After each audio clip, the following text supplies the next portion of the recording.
Poetry to me is a way of verbalizing my soul. It's a way of processing the things I think and the things that I observe. Hey, I get my hug. Hi everyone. My name is Molly Middleton Meyer and I'm the founder of Mind's Eye Poetry. Hi Virginia. Hello. How are you today? I got my hair cut. Hi Betty. I've missed you. Hi Tennessee. In 2008, my father was diagnosed with Alzheimer's, and he lived for 3 years with the disease. Of course, I saw the disease progress, and at one point he actually had to be in a memory care center. And I just became very frustrated with what were considered to be activities, and I felt like they were not very creatively stimulating. My father passed away in 2011, and my mom was diagnosed with Alzheimer's. And I saw the same things. When my mom passed away in 2012, I was sort of reaching to recreate myself and pull myself out of grief.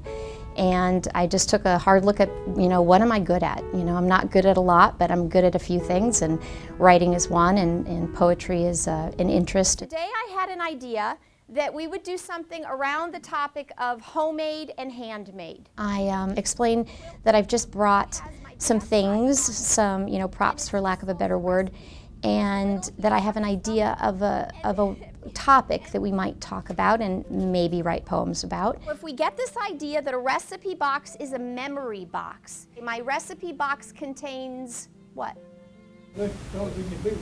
Memories. Family memories. Okay, my recipe box contains family memories. Typically when I'm writing it, there's arrows and I'm scratching things out and I'm listening for sound and I'm listening for what words go with what words and how I might arrange this in lines and stanzas. What's the first recipe we are going to put in this box? Candy. Candy. What kind of candy? Fudge. Fudge. And who made the fudge? My grandmother. To watch somebody lose capability and lose themselves over the disease progression is heartbreaking. In doing this, the beauty of it is I don't know who the person was before. I just interact with them on the level of who they are now. Okay, so we have fudge made by my grandmother. What made this fudge so great? Just watching her make it, I think. So watching her make it. Kind of help me understand that so I can put it in the poem. The process is the most important thing. If I walked out of there and there was not one poem actually written on paper, I'd be okay with that because I've seen the smiles, I've seen the interaction, not just with me, but with each other. I waited for the, should we say scraps, or what's a better word than scraps? Leftovers. Leftovers. We call it sopping the pan. Sopping the pan? Love that. Okay. I hope that I'm helping other people, but I've definitely helped myself through the grieving process and giving to people now what I just couldn't give when my parents were going through it. Remember the toffee where they used to pull it? Oh, the taffy. Taffy and syrup. Okay, taffy with syrup.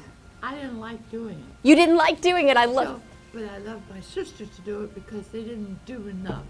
Oh my goodness, this is perfect. We're putting this in the poem. I worry about it all the time. I worry that, the heredity of this disease is something that is a very real possibility for me. Let's put a pie in it. What was the best pie that your grandmother made? Lemon meringue. Lemon meringue. Oh, that sounds delicious. How do we want to describe it? Creamy, sweet. What do you want to say? Puffy and sweet. People often ask me, is there a quality of life? Would anybody want this disease? No. But there is a quality of life. The beauty of it, if there can be any, is that we need to appreciate the moment. Even the moment within the disease, because that's the only moment there is. My recipe box is a memory box. Contains family memories organized alphabetically. Fudge made by my grandmother. I waited to sop the pan. Creamy taffy with syrup, my sisters would stretch it until it was done. Lemon meringue pie, puffy and sweet. My memory box, my recipe box is a memory box.